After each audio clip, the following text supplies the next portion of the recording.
Science classes bye Ranjit Kumar में आप सभी का स्वागत है। आप सभी पढ़ रहे हैं chemistry for class 12 solid state. इसमें हम लोग आज पढ़ने जा रहे हैं स्पेशली आप जानते ही हैं crystalline lattice and unit cell के बारे में।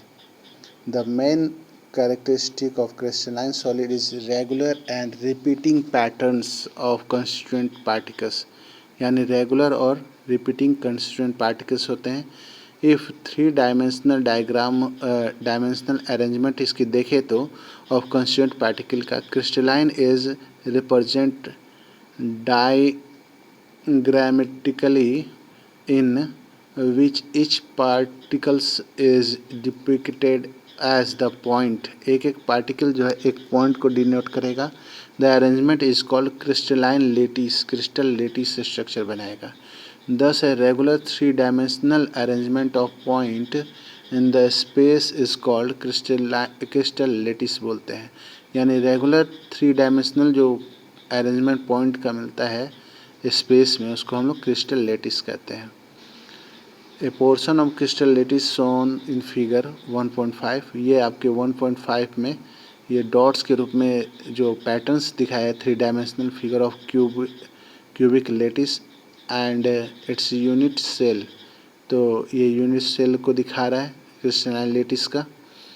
चलिए, there are 14 possible three dimensional lattice. 14 तरह के आपके पॉसिबल थ्री डायमेंशनल लेटिस हैं। दीज आर कॉल्ड, इन सभी को हम लोग वेरियस लेटिस कहते हैं। Bravais lattice after the French mathematician who first discover them, यानी जो लेटिस स्ट्रक्चर की जो बातें होती हैं इसके ईजाद करता है उसको खोजने वाले वेरियस लेटिस है। The followings are the characteristics of crystalline lattice का।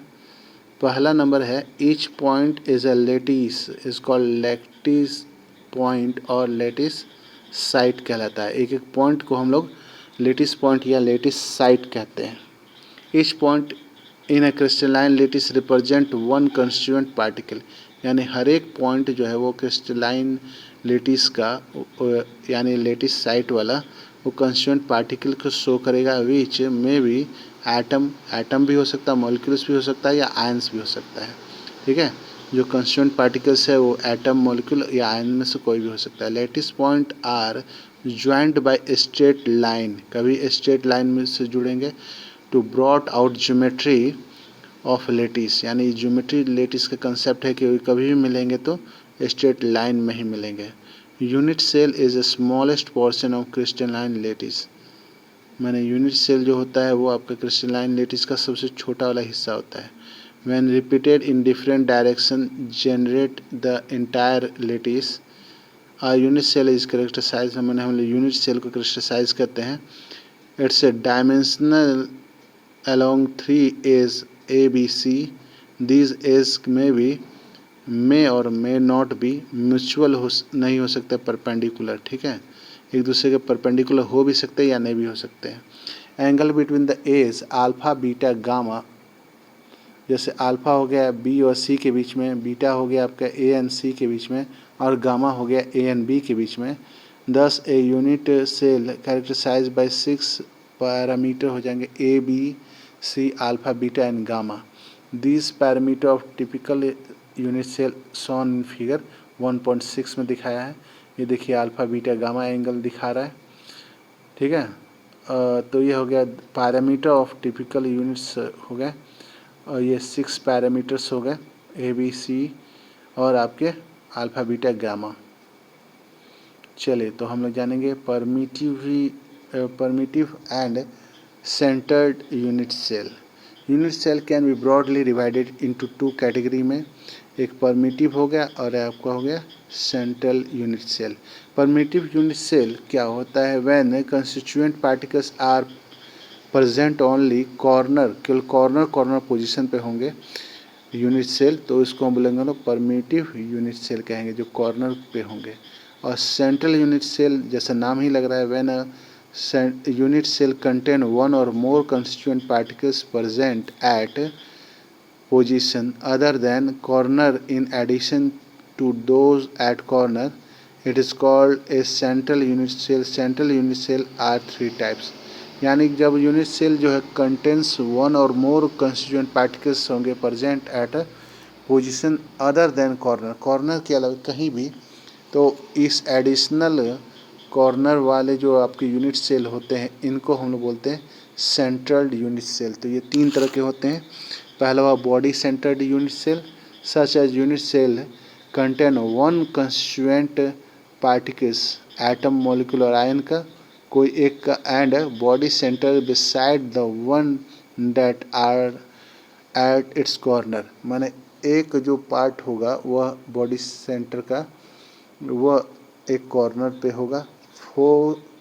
दूसरा नंबर है face centred unit cell, such a unit cell contain one constituent particle, एक पार्टिकल होगा एट द सेंटर होगा ऑफ ईच फेस के, और beside one that at its corner, और एक जो होगा वह आपके एक तो सेंटर में होगा, ठीक है। पार्टिकल्स जो होंगे, particle present at the centre each face, हर एक सेंटर पे एक आपके पार्टिकल्स होगा और एक सेंटर जो है कॉर्नर पे होगा। इसी को हम लोग बोलेंगे बॉडी फेस सेंटर्ड, ठीक है। अब होता है in the centred unit cell, in such a unit cell one constituent particles जो होंगे is present at the centre, centre पे होंगे, और एनी टू अपोजिट फेस, यानी दो अपोजिट फेस वाले, beside the ones present at corner, मैंने दो अपोजिट फेस में से एक फेस वाला जो है कॉर्नर पे होगा। In all these are 7 type of primitive cells, यानी पूरा मिला के 7 तरह के आपके परमिटिव सेल्स होते हैं। ये देख लीजिए 7 कितने तरह के। ये आ गए क्यूबॉइड, क्यूबिक वाले, ठीक है। ये हो गया टेट्रागोनल, होम्बोइक, हेक्सागोनल, फिर आपका रोम्बो हेड्रल, ये हो गया मोनोक्लिनिक, ये हो गया आपका ट्राइक्लिनिक, है ना। ये 7 परमिटिव यूनिट सेल क्रिस्टल के होते हैं। These characteristic along with the center unit cell that can form have listed in table 1.3। ये 1.3 आपका टेबल है जो कैरेक्टराइज किया गया है, इसको इन सभी को कैरेक्टराइज किया गया है। हाँ, ये कैरेक्टराइज हुए और ये डायग्राम्स इनके बने हुए, डायग्राम्स आप देख लेंगे तो समझ में अच्छी तरह से आ जाएगी। आज के लिए इतना ही। अगले वीडियो में हम लोग डिफरेंसेस और इसके डायग्राम की चर्चा करेंगे, और हम लोग आगे की पढ़ाई जारी देखेंगे। इस वीडियो को लाइक करें, शेयर करें, सब्सक्राइब करें। Thank you, have a nice day.